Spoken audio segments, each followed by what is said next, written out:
The man prosecutors call one of the most powerful drug traffickers in the world now faces the rest of his life in prison. America, Mayo Zambada's guilty plea just opened up the biggest can of worms in Mexican political history, and Claudia Sheinbaum is desperately trying to keep the lid on it. The 77-year-old Sinaloa co-founder didn't just admit to running a drug empire. He confessed that his success depended on bribing Mexican police, military commanders, and politicians for over 35 years. But here's the kicker. While Sheinbaum is dismissing these corruption allegations as having no evidence, she's simultaneously demanding the United States give Mexico the $15 billion that were seized from this drug lord. So let me get this straight. There's no evidence of corruption, but Mexico wants the money that was made from corrupting Mexican officials?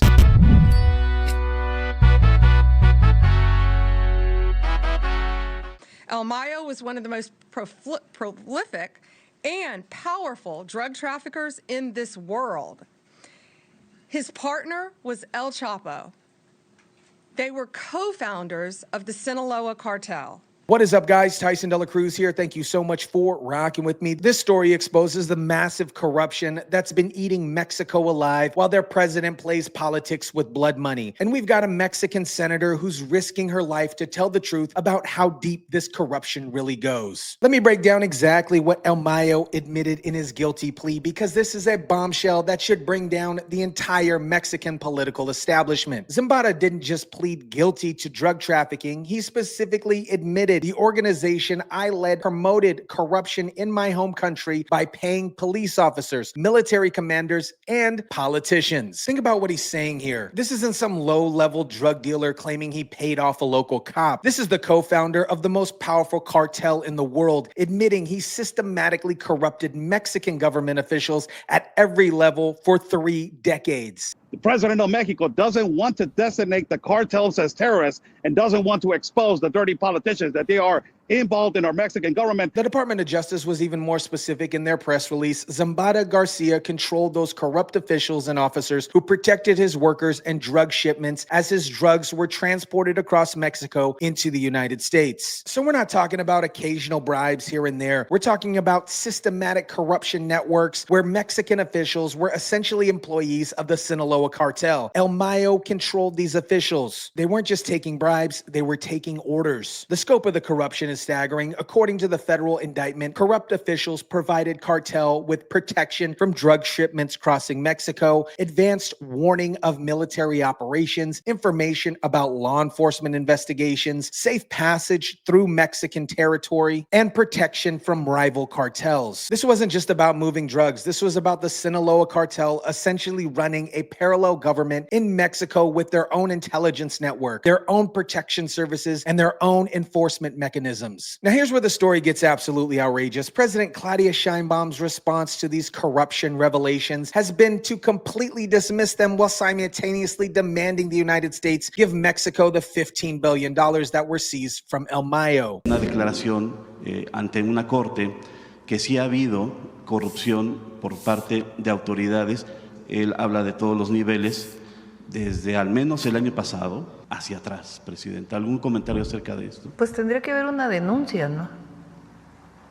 O sea, porque puede decir este tema, pero ¿a quién le daba dinero? De acuerdo con lo que planteó, pues tendría que haber una denuncia, ¿no? Sheinbaum says there's no formal complaint or evidence implicating current politicians or military officers. No evidence? The co-founder of the Sinaloa cartel just confessed under oath in the United States federal court that he systematically corrupted Mexican officials for 35 years, and she says that there's no evidence. But wait, it gets worse. At the same time she's denying any corruption, Sheinbaum is demanding that the United States give Mexico the $15 billion forfeit from El Mayo's plea deal. She said if the United States government were to recover resources, then we would be asking them to be giving them to Mexico for the poorest people. Let me make sure I understand this logic. There's no evidence that Mexican officials were corrupted by El Mayo, but Mexico wants the money that El Mayo made by corrupting Mexican officials? That's like saying there was no robbery while asking for the stolen goods back. The $15 billion represents decades of drug proceeds that El Mayo made by bribing Mexican officials officials to look the other way while he poisoned American communities. Every dollar of that money is blood money that was earned through corruption and murder. The audacity of Mexico asking for this money while denying corruption that made it possible is absolutely breathtaking. It's like the getaway driver claiming innocence while demanding his share of the bank robbery proceeds. To understand why El Mayo's confession is so damning, we need to understand the history of the cartel corruption in Mexico. This isn't a new problem. It's been the foundation of cartel power for decades. The cartel didn't just bribe officials. They essentially owned them. They maintained payrolls and included municipal police, state police, military commanders, and politicians across all major political parties. This isn't occasional corruption. This is systematic capture of government institutions. Now here's why this system works. Cartels identify key officials who can help their operation. They approach these officials with the choice, plato o plama, silver or lead. Take the bride or take the bullet. Most officials take the bride because they know the alternative is death.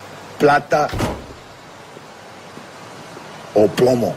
Once an official is on the cartel payroll, they're absolutely trapped. They can't go to their superiors because their superiors might also be on the payroll. They can't go to other agencies because those other agencies might be compromised too. And they can't quit because the cartels don't let people quit. The result is a parallel government where cartels' interests often take precedent over Mexican law. Police protect cartel shipments instead of intercepting them. Military commanders warn cartels about operations instead of conducting them. Politicians pass laws that benefit cartels instead of fighting them. This is why El Mayo's confession is so devastating. He's just not admitting to drug trafficking. He's admitting that the Mexican government has been compromised at every level for over 3 decades. While President Claudia Sheinbaum is denying corruption and demanding blood money, there's one Mexican politician who's risking her life to tell the truth about how deep this corruption really goes. Senator Lilly Téllez from the National Action Party, PAN, has been sounding the alarm about cartel infiltration of the Mexican government for many years.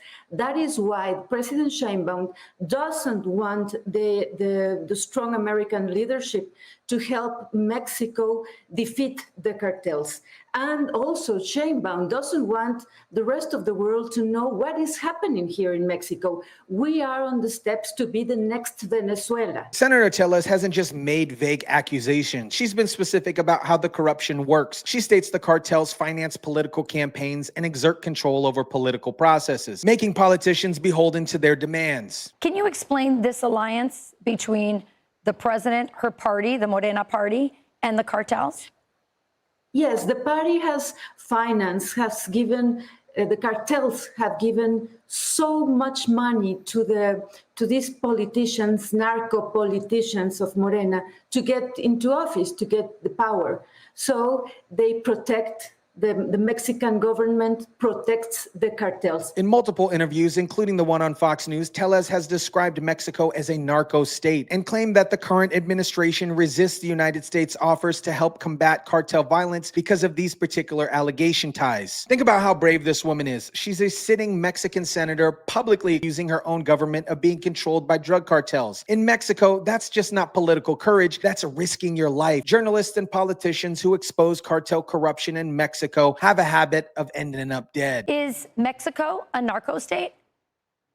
Yes, it is. And we all Mexicans know about it.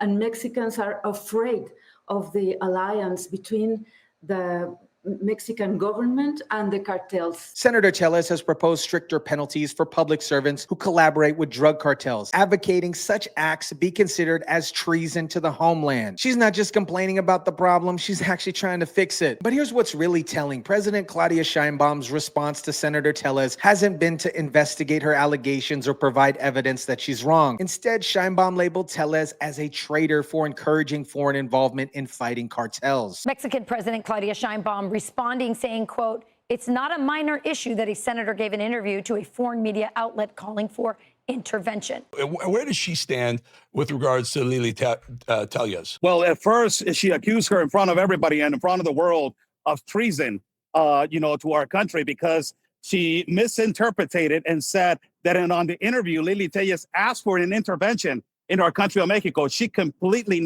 did not ask that. She's completely incorrect. It is against our Constitution, Article 129 of the Constitution of Mexico, that no foreign military can intervene without the consent of the Congress of the Union and also the Mexican president. Let me get this straight. A Mexican senator who wants to fight cartel corruption is a traitor. But the cartels who are actually corrupting Mexican officials are apparently not the problem. That tells you everything you need to know about where the Mexican government priorities really lie. Despite President Sheinbaum's denials, the evidence of systematic corruption in Mexico is overwhelming. It's not just El Mayo's confession. It's decades of documented cases, intercepted communications, and testimony from multiple sources. The Fat Leonard scandal in the United States Navy involved 34 prosecutions and 29 guilty pleas from mid-level officers. But in Mexico, we're talking about corruption that makes Fat Leonard look like a parking ticket. We're talking about an entire government apparatus that has been compromised by a criminal organization. The U.S. Drug Enforcement Administration has documented extensive corruption networks that span all levels of Mexican government. DEA reports show that cartels maintain detailed payroll records of Mexican officials treating government corruption as business expenses. This isn't speculation or conspiracy theories. This is documented facts based on seized cartel records, intercepted communications, and testimony from cooperating witnesses. El Mayo's corruption confession has massive implications for American national security and foreign policy. If the Mexican government has been systematically compromised by the cartel for decades, how can we trust them as partners in fighting drug trafficking? This explains why the fentanyl crisis has been so difficult to address. We've been trying to work with the Mexican government that's been compromised by the very cartels we're trying to fight. It's like asking the mafia to help you investigate organized crime. The fact that Mexico is demanding the $15 billion from El Mayo's forfeit while denying corruption shows they're more interested in money than accountability. They want the proceeds of corruption without acknowledging the corruption that made these proceeds possible. This is why President Trump's approach of treating cartels as terrorist organizations is so important. When you're dealing with criminal organizations that have systematically corrupted entire governments, you can't rely on the government to solve the problem. Senator Téllez understands this, which is why she's calling for increased U.S. cooperation. She knows that Mexico can't solve this problem alone because the problem has infected the very institution that are supposed to solve it. America, El Mayo's guilty plea has opened up Pandora's box on Mexico's government corruption, and President Claudia Sheinbaum is desperately trying to keep the lid on it. But the truth is out now, and no amount of denial can put it back in the box. We have the co-founder of the Sinaloa cartel confessing under oath that he systematically corrupted Mexican officials for 35 years. We have a brave Mexican senator risking her life to expose the depths of this corruption. And we have a Mexican president, Claudia Sheinbaum, who's denying corruption while demanding the money that corruption made possible. The $15 billion that Mexico wants from El Mayo's forfeit is blood money. Every dollar represents American lives lost to fentanyl trafficking that was enabled by Mexican government corruption. That money, in my opinion, should go to American victims and their family, not the country that enabled the crimes in the first place. Senator Téllez is a hero for speaking truth to power in a country where telling the truth about cartels can get you killed. President Claudia Sheinbaum is a disgrace for denying the obvious corruption while trying to profit from it. This is exactly why we need President Trump's tough approach to cartels and corrupt foreign governments. We're dealing with a narco state that has been compromised by criminal organizations. You can't rely on diplomacy and cooperation. You need strength, accountability, and justice. Let me know what you guys think about this. Drop it down in the comment section down below. Smash the like button if you kindly would. Share, subscribe, and as always, guys, I'll catch you on the next one.